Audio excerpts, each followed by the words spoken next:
ఆ రోజు ఎన్డీఏ గవర్నమెంట్లో మీ అందరికీ తెలుసు అధ్యక్ష, ప్రభుత్వ భూముల్లో కూడా నివాసం ఉంటున్నటువంటి వారు పేద ప్రజానీకానికి 296 జీవో 60 గజాల వరకు ఉచితంగా ఇస్తూ, ఇప్పుడైతే మరలా జీవో నెంబర్ 30 ద్వారా అది 150 గజాల వరకు కూడా పేదవారికి రెగ్యులేట్ చేయడమే కాకుండా గతంలో 388 కానీ 301 గాజువాకి సంబంధించి కానీ 388 అయితే రాష్ట్ర వ్యాప్తంగా ఏపీఎల్ ఫ్యామిలీస్ కి అంటే 100 స్క్వేర్ యార్డ్స్ కంటే పైన ఉన్నటువంటి భూములు కూడా రెగ్యులేట్ చేస్తూ వాళ్ళకి భూములపైన హక్కులు కలిగిస్తూ ఆ రోజు జీవోలు తీసుకొచ్చారు అధ్యక్షుడు. ఆ జీవోతోనే జీవో నెంబర్ 243 2018లో ఎవరికైతే అప్పటి భూములు క్రమబద్ధీకరించి ఆ హక్కులు కలిగించేటువంటి పట్టాలు ఇచ్చారో ఆ భవనాలకు కూడా రెగ్యులరైజ్ చేసేయడానికి ఒక జీవో తీసుకొచ్చారు అధ్యక్ష. అందులో 50% మాత్రమే ఛార్జెస్ పెడుతూ 2019లో కూడా మరలా దాన్ని రివైజ్ చేసి జీవోలు ఇవ్వడం జరిగింది అధ్యక్ష. లాస్ట్ 5 years ఇది ఇంప్లిమెంట్ కాల. ఇప్పుడు మీరు బీపీఎస్ ద్వారా ఏదైతే మరలా ఒక అవకాశం ప్రైవేటు భూములకు ఇస్తున్నట్టుగా ప్రభుత్వ భూముల్లో నిర్మాణాలకి ఆల్రెడీ మనకి ఈరోజు 388 జీవో తర్వాత కొత్తగా జీవో నెంబర్ 30 తీసుకొచ్చాం అధ్యక్ష. మళ్ళా మన ప్రభుత్వం వచ్చిన తర్వాత కట్ ఆఫ్ డేట్ 2019 పెడుతూ ఎవరైతే ఇప్పుడు ఆల్రెడీ అప్లికేషన్స్ తీసుకున్నారు, సర్వేలు జరుగుతున్నాయి, వాళ్ళకి కన్వేయన్స్ డీడ్స్ కూడా ఇచ్చి అంటే పూర్తి హక్కులు కలిగే విధంగా ఈరోజు 2 ఏళ్లకే పరిమితమైనటువంటి ఆ పట్టా ఇచ్చిన తర్వాత వాళ్ళకి సంపూర్ణ హక్కులు కలిగించే విధంగా ఈరోజు డీడ్స్ కూడా రిజిస్ట్రార్ కార్యాలయాల్లో అవుతున్నాయి.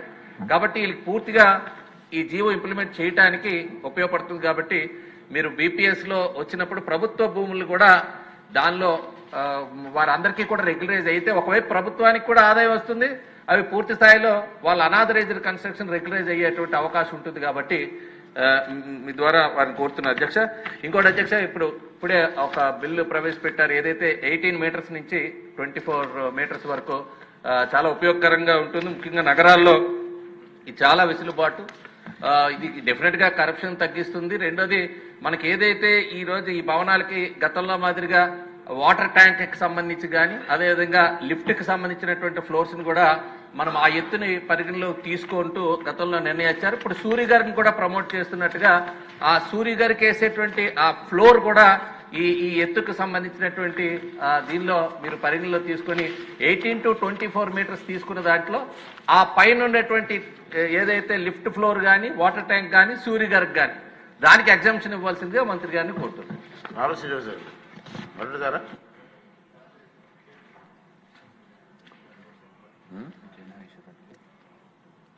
జయనాగేశ్వర రెడ్డి గారు. ధన్యవాదాలు అధ్యక్ష.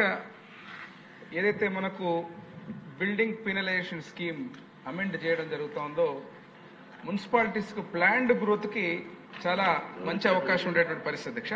ఎస్పెషల్లీ అర్బన్ గ్రోత్ లో మీరు చూస్తే గత ప్రభుత్వాల్లో మంత్రి గారు చెప్పిన విధంగా ఇష్టం వచ్చినట్టు అనాథరైజ్డ్ గా బిల్డింగ్స్ కానీ పర్మిషన్స్ కానీ అసలు టౌన్ ప్లానింగ్ సెక్షన్ నే ఒక రాజకీయ వ్యవస్థలాగా వాడుకొని గందరగోళం చేసిన పరిస్థితి అధ్యక్ష.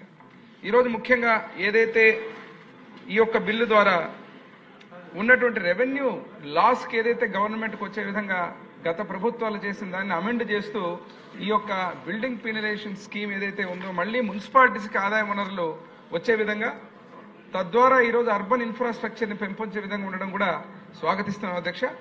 అదేవిధంగా ఈరోజు నాలా చట్టం అధ్యక్ష, నాన్ అగ్రికల్చర్ ల్యాండ్స్ కూడా మీరు చూస్తే నాలా చట్టంలో పెద్దలు గౌరవ శాసనసభ్యులు బుచ్చే చౌదరి గారు చెప్పిన విధంగా నదీ పరివాహక ప్రాంతంలో ఉన్నటువంటి ప్రాంతాల్లో ఈ రెగ్యులరైజేషన్ అనేది నాలా యాక్ట్ ద్వారా ఉండే క్లిష్టమైనటువంటి ఈ కాంప్లెక్సిటీ ఏదైతే ఉన్నాయో ఈ అమెండబుల్ ఏదైతే బిల్ అమెండ్ చేస్తున్నారో వాటి ద్వారా మళ్ళీ అక్కడ మనకు పర్మిషన్స్ కానీ సులభతరంగా అయ్యేటట్టుగా ముందుకు తీసుకునే విధంగా ఉండాలని కోరుతున్నా అధ్యక్ష.